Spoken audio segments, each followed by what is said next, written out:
Hey everyone, I want to see if I can, no, I'm not going to, I'll add you later. I said I was going to do this, I think yesterday or the day before, and I didn't. I wanted to talk a little something, and I'm actually going to pin this video to announcements about the science, some of the science behind tapping. So basically life events happen to us, but what happens in early childhood, we have traumas that happen to us. They can be traumas with a little t. Hey Priya, hello. Or traumas with a big T. And what happens is that all those events, all those traumatic events get basically coded in the body. If you think about it this way, it's like, you could think of it as like malware. So that file gets stored in what's called the limbic system of our body, which encompasses the amygdala. Our amygdala, which is at the base of each side of the brain, it's like the navigator. It's like a little submarine tentacle. It's looking around everywhere for threats in the environment. So what happens is when the body has a threat response, a lot of blood flows away from our frontal lobes, which is the thinking part of the brain.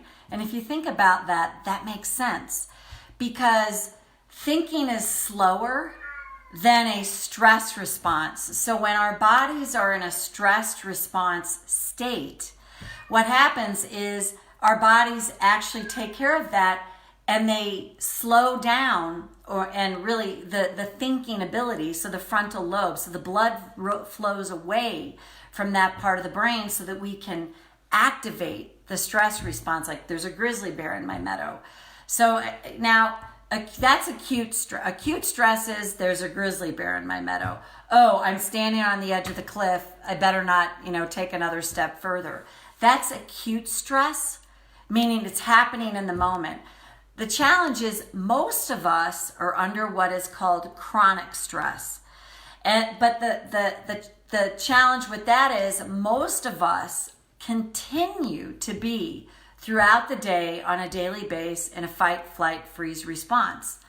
So that stress response in our body tends to be fairly chronically activated. And that's why, so when you have a traumatic event, it gets stored in the limbic system, like in that file. Think of it like malware. What tapping does is you go in and you're opening that file and you're going into the event, the emotion, one of those things that's triggering that. You go in and you tap on that. That's why we tap on the negative. You tap on the truth, that actually event. And what you're doing is by tapping and opening this file, you're actually deleting the stress response. So then you close the file back, and what happens is you still have the event, and it still sucked. It was still bad. It was all that. But the stress response that happens in the body and in the emotions is diverted. It's really eliminated. So you just go, yeah, that sucked. It happened to me. But that fight, flight, freeze response is no longer there. So that's what tapping does, is it starts to activate that meridian. We're activating the meridian points, which is been shown in all these studies now to lower cortisol levels, which is the stress hormone. And when you're lowering cortisol levels by tapping on those events, what you're doing, it's opening that file, you're lowering the cortisol levels around that event, you close the file back up, and that emotional and physical response is changed. And what happens too, one other little piece of this, so when these events happen in childhood, they get stored in the unconscious. So they're in those files, like call them malware, but they're typically in the unconscious.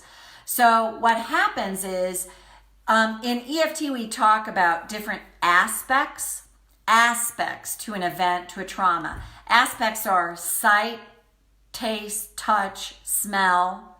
So there was always an example that was given to me in my first class. Like say someone has a phobia of snakes. So they're imagining the snake and they tap on it and they go out and they can see the snake and they don't have the stress response. But while they're watching the snake, say the tongue of the snake comes out and that's sight, so they see that, that's an aspect. So they get the stress response again, so then they tap on, oh, the tongue's sticking out. Let's say it's a rattlesnake. And then all of a sudden they hear the rattle and they get re-triggered. That's another aspect. So you're going into the different senses that we take in events with, and you might have to go into the different aspects to really eliminate the stress response of an event. So I don't want to overwhelm you with that, but hopefully that helps you understand, why when we tap, we go to the negative, because we're going in and pulling up that file, that malware, opening it up, going in, recalling it. That's why also the stress response can elevate. You can actually feel more activated when you're tapping, but if you just keep tapping, you're going to keep lowering cortisol levels, and eventually you're going to feel that relief. And that's my event with when my cat Molly was killed on the same day my sister passed away, and what was coming up around that.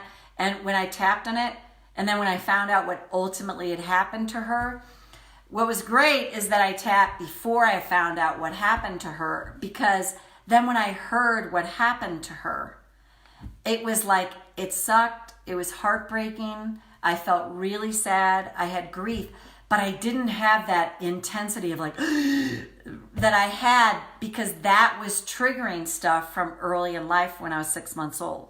So hopefully that helped. Priya, always nice to see you when you're here live.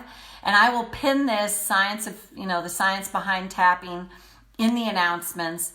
And if you have any other questions, post them in there and I will answer them to the best of my ability. And that's it for now. Bye-bye.